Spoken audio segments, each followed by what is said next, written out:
Nous avons donc vu comment la plante fixée a une alimentation très particulière. Nous allons maintenant voir comment cet individu fixé peut se reproduire. Ce qui nous amène donc au grand 2, la reproduction de la plante. C'est la fleur qui est l'organe reproducteur de la plante. Donc en TP, vous allez disséquer une fleur, et on a ici l'exemple de la fleur de moutarde. Disséquer, ça veut dire enlever les différentes parties et les localiser suivant des cercles concentriques. Donc au centre, on a le pistil, partie femelle. Autour de ce pistil, on a les étamines qui sont pour cette plante au nombre de 6. Dans un cercle plus extérieur, on a les pétales, ici au nombre de 4. Et enfin, les sépales qui alternent avec les pétales et également au nombre de 4. On représente cette disposition par une représentation conventionnelle qu'on appelle un diagramme floral. Vous pouvez recopier ce schéma pour l'exemple de la moutarde. Vous aurez à le faire sur une autre fleur en TP avec des façons de représenter qui sont conventionnelles, les étamines de cette façon, les pétales de cette façon, les sépales plus à l'extérieur. Vous devez savoir aussi dessiner une fleur en coupe vue de profil avec ses pétales, sa partie femelle et ses parties mâles. La fleur a une disposition particulière qui est due à ses gènes. On peut le démontrer grâce à ces 3 fleurs d'une même espèce qui est l'arabette des dames, mais qui présente la fleur, on va dire classique, le phénotype sauvage, et 2 mutants. Celle-ci qui n'a pas de pièces reproductrices, remplacées par des pétales, qui, vous le voyez, sont plus nombreux. Et celle-ci, et donc on l'appelle phénotype agamous, sans gamètes, sans partie reproductrice, parce que le gène agamous est muté chez cette plante. Cette autre plante a des fleurs sans pétales, on l'appelle donc apétala, puisque le gène apétala a été muté. L'organisation florale, notion 4, est donc contrôlée par des gènes de développement. Et cette organisation permet le rapprochement des parties mâles et femelles. Ce rapprochement, c'est ce qu'on appelle la pollinisation que l'on va voir maintenant. On a ici une fleur dont on voit le pistil, partie femelle, et les étamines, partie mâle. Sur les étamines, on voit une espèce de poussière orange formée de espèces de petites boules. En fait, si on regarde au microscope, on voit que ce sont des éléments ici un petit peu allongés, mais chaque plante a son pollen de forme spécifique et entouré par une espèce de coque qui le protège.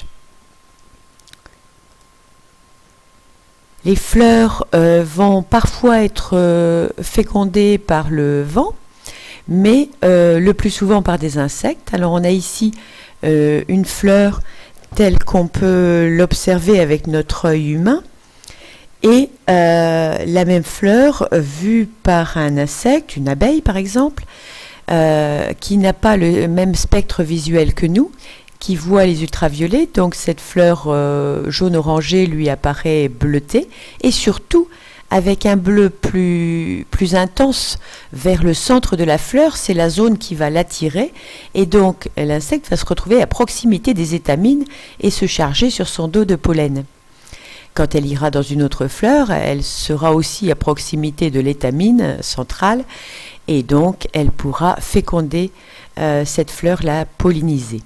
Vous avez vu différentes stratégies dans le CEPA sorcier qu'on a déjà utilisé entre 19 et 23 minutes. Les couleurs, comme ici, les formes, quelquefois la fleur mime le partenaire sexuel de l'insecte. L'union fait ici la force, la marguerite ou la pâquerette.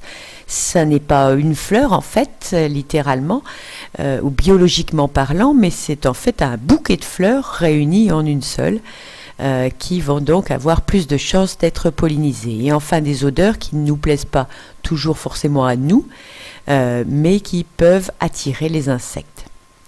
On a ici un exemple de coévolution déjà étudié par Darwin il y a plus d'un siècle. Coévolution entre un insecte et une plante, en l'occurrence entre le sphinx, un papillon nocturne, et la comète de Madagascar qui est cette jolie orchidée. Alors cette orchidée possède un très long éperon, c'est-à-dire un pétale transformé, replié sur lui-même, fermé, qui contient du nectar à son extrémité. Donc le papillon va devoir plonger je vais y arriver, plonger sa trompe jusqu'au fond de l'éperon pour récupérer le nectar jus sucré qui l'intéresse, qui lui permet de se nourrir. Mais au passage, il va prendre du pollen sur les étamines qu'on ne voit pas sur ce plan, pollen qui est groupé par ensemble, qu'on appelle des pollinies. Et bien plus tard, en 1988, un botaniste a fait l'expérience, plus la longueur de l'éperon est élevée, plus le nombre de stigmates pollinisés est important, car il y aura un pourcentage plus élevé de pollinies qui vont être enlevées en même temps que le papillon va retirer sa trompe. Ces fleurs, je vous laisse répondre aux questions. Une ornementation qui va vers le centre dans les deux cas, une symétrie bilatérale pour cette fleur, axiale pour celle-ci. Ici, une seule position pour l'insecte face à ses stries. Ici, 5 positions, ici, ici, ici, ici ou ici. Et donc, c'est cette fleur qui a le plus de chances d'être pollinisée.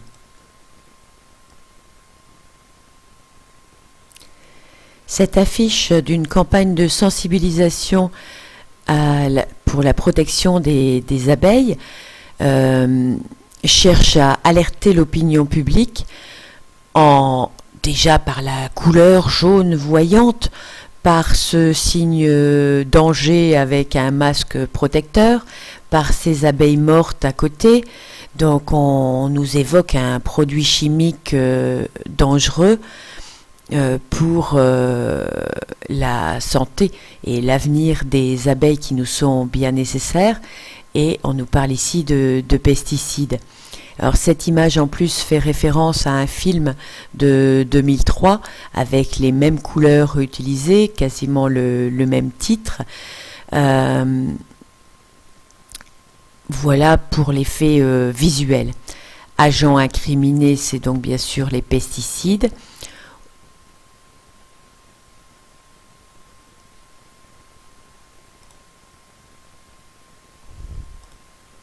Ce qui nous amène à la notion 5. Maintenant, la germination. Une fois que les gamètes sont côte à côte, il va y avoir germination. On a ici les grains de pollen qui émettent un tube pollinique dans le pistil. Alors, je rappelle que la partie terminale du pistil, c'est le stigmate, et qu'en bas du pistil, on a l'ovaire avec les ovules. Donc le grain de pollen, je vous conseille de faire ce schéma, germe, émet un tube pollinique qui va aller féconder le gamète femelle, c'est-à-dire l'ovule. On a ici différentes coupes où l'on retrouve le pistil dans son intégralité, ovaire, style, stigmate, c'est-à-dire la partie qui reçoit le pollen. On a ici toute la série d'ovules de ce pistil, et ici en coupe transversale le pistil avec ses 6 ovules dans ce cas-là pour le lys. Très bel exemple chez le petit pois, où si l'on fait la dissection de la fleur, on voit déjà presque les petits pois en formation. On retrouve, quand le petit pois commence, la gousse de petit pois se forme, on a encore des restes de pétales, puis après il reste encore les sépales quand on a la gousse pleine de ces petits pois, c'est-à-dire le fruit. Donc à l'issue de la fécondation, la fleur se transforme en fruit contenant des graines. La dispersion des semences peut être faite par les oiseaux comme sur cette image. Vous avez également des informations dans le C'est pas sorcier sur lequel vous avez pris des notes. Alors la dissémination des graines peut se faire grâce aux animaux et notamment aux crochets qui se mettent dans la fourrure des mammifères, les chiens par exemple, ou alors par le vent avec ses pissenlits ou cet érable, encore sous forme de catapultes, c'est-à-dire les graines qui sont expulsées, comme la balsamine dans l'autre film que je vous ai conseillé, par les animaux, les oiseaux, les écureuils, qui vont manger le fruit et rejeter dans leur déjection la graine. Et donc il faut attirer les animaux pour qu'ils aient envie de manger ces fruits, ou encore par l'eau, avec ce haricot géant que vous voyez dans le film sur la dispersion des graines. Ce qui amène à la notion 7. Donc une collaboration entre l'animal disséminateur et la plante, cette fois encore produit d'une coévolution. Voilà qui termine cette vidéo. Merci pour votre attention.